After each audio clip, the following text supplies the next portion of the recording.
I love the way you play with the conventional notion of influence.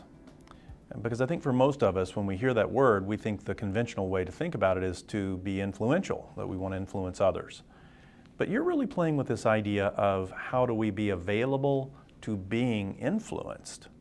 And this reminds me a lot of the work we did with Mickey Connolly, where he talked about the difference between trying to convince someone and actually be in a conversation with them instead.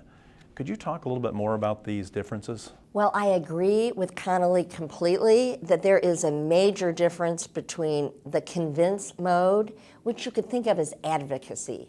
And when we think about influence conventionally, we're thinking about somebody who's able to win the debate, win the minds and hearts of people, influence so that somebody gets on board with what I want to make happen.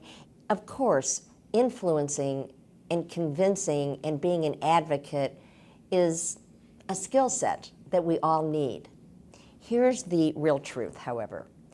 We rarely see the other side of the coin, which is a set of ABT insights into how to influence by actually going into inquiry, being just as interested in what somebody else is thinking about and wondering about and curious about as I am in advocating for my point of view.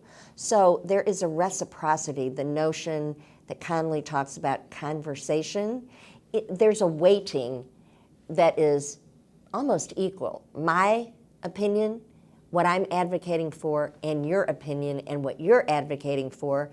And if in that process of conversing, I change my mind, what you say influences me to actually shift my point of view, wow, we've got a relationship here now that is reciprocal, and you know that I am willing to be influenced.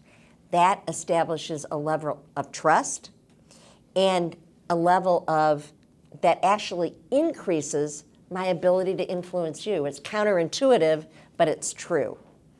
So what we want to do here is work with that set of ABT insights, which really help us make the other person equally powerful in the conversation and gives us a real way to be curious, to being able to ask questions, and in some cases, change our mind.